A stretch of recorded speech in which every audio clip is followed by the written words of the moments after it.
Classroom of elites के season 3 का episode 1 शुरू होता है, जिसमें हमें दिखाया जाता है कि क्लास डी, जो कि अब क्लास सी में प्रमोट हो चुका है, वे सभी लोग बस में बैठे रहते हैं जो कि एक स्कूल ट्रिप पर जा रहे होते हैं। तभी उनके होम टाउन टीचर बोलती हैं कि ये ट्रिप एक स्पेशल एग्जाम है जिसमें आपको अलग अलग क्लास के लड़कों के साथ रहना होगा और ट्रिप के अंतिम दिन टेस्ट देना होगा ग्रुप में। जिसका ग्रुप अच्छा करेगा उसे पॉइंट्स मिलेंगे, जिस ग्रुप का परफॉर्मेंस सबसे कम रहेगा उसमें से एक स्टूडेंट को स्कूल से निकाल दिया जाएगा।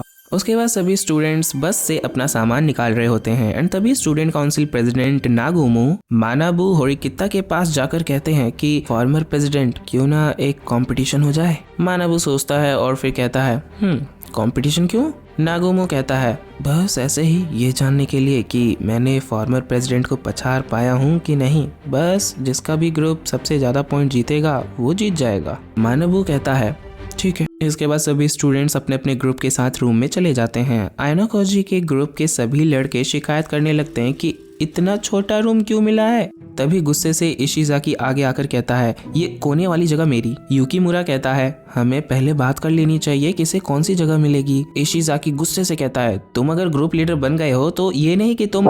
इतना बोलते ही उसकी नजर आयनोकोजी पर पड़ती है और उसे उसकी पिटाई याद आ जाती है और वो डर जाता है और चुप हो जाता है। पीछे से कोएंजी आता है और अपना रजाई बीच में रखकर बोलता है मैं यहाँ सोऊंगा, बाकी अपनी जगह खोज लो। इसके बाद हमें डिनर का सीन दिखाया जाता है जहाँ सभी स्टूडेंट्स बात कर रहे होते हैं। यहाँ आयनोकोजी इचिनो से कुछ बातें करता है और फिर हमें कुशिदा और होरिकिता साथ में दिखाए जाते हैं। यहाँ कुशिदा कहती है तुमने मुझे इसीलिए ग्रुप में रखा कि तुम मुझ पर नजर रख सको या फिर तुम मेरा भरोसा जीतना चाहती हो। होरिकिता कहती है तुम मुझ पर भरोसा करो, मैं किसी को तुम्हारे पास्ट के बारे में कुछ नहीं बताऊंगी।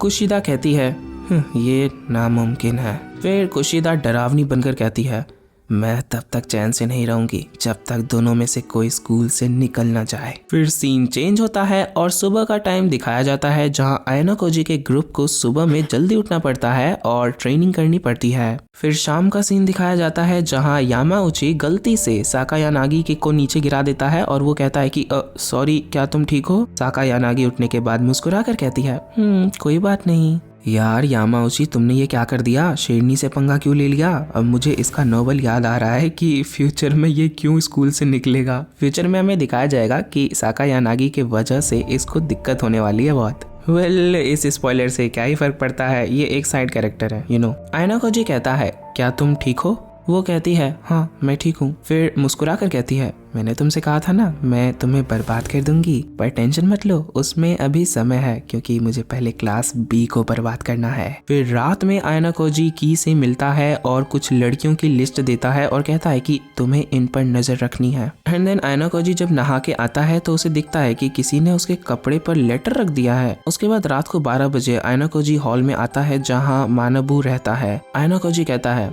मैं काफी ज्यादा चौंक गया कि तुमने मुझे बुलाया। मानाबू कहता है तुम्हें मालूम है मैंने तुम्हें क्यों बुलाया? आयनोकोजी कहता है नागामो के लिए। मानाबू कहता है बिल्कुल, मुझे इसमें तुम्हारी मदद चाहिए। आयनोकोजी कहता है मैं तुम्हारी मदद क्यों करूंगा? मानाबू कहता है मेरा तुम पे एहसान है, र्यूजन से लड़ाई वाला। आयनोकोजी कहता है ठीक है बताओ मुझे क्या करना होगा। मानाबू कहता है तुम्हें नागुमो को बाहर निकालना होगा और मेरी बहन को स्टूडेंट काउंसिल में जगह दिलानी होगी और पर्दे के पीछे से उसकी मदद करनी होगी। मुझे यकीन है कि तुम ये एहसान चुकाओगे। आयनोकोजी कहता है पर मेरे पास ज्यादा जानकारी नहीं है सीनियर स्टूडेंट्स की। मानाबू कहता है टेंशन मत लो, तुम्हारी इसमें ये मदद करेगा, इनसे मिलो, ये है स्टूडेंट काउंसिल के वाइस प्रेसिडेंट किरियामा। एंड किरियामा कहता है आयनोकोजी मुझे तुम्हारे एबिलिटी पर शक है, क्या तुम इतना कर सकोगे? मानाबू कहता है ये तुम्हें सब जानकारी देगा। किरियामा कहता है टेंशन मत लो सेनपाई, मैं तुम्हारे आगे की विरासत को खराब होने नहीं दूंगा फ्यूचर जनरेशन के लिए। आयनोकोजी कहता है तुम्हें यकीन है नागुमो चीटिंग नहीं करेगा? मानाबू कहता है उसने कभी भी सीधे कंपटीशन में चीटिंग नहीं किया है। उसके बाद मानाबू वहां से चला जाता है। यहाँ एपिसोड खत्म होता है और जाने से पहले ये जान लो कि अगले कुछ एपिसोड्स में हम लोगों को इस कंपटीशन में कोएंजी के बारे में बताया जाएगा और दिखाया भी जाएगा कि कैसे आयनोकोजी के बाद सबसे खतरनाक पूरे स्कूल में वही है। यदि आपको हमारी एक्सप्लेनेशन पसंद आई तो प्लीज़ एनिमे विजिट्स के चैनल को सब्सक्राइब कीजिए, वीडियो को लाइक कीजिए और हाँ शेयर भी कीजिए और कमेंट्स करके बताकर जाओ कि यार ये आपको कैसा लगा और क्या चीज़ें हमें चेंज करने की ज़रूरत है ताकि हम नेक्स्ट एपिसोड से उसका ध्यान रखें। Till then tata bye bye.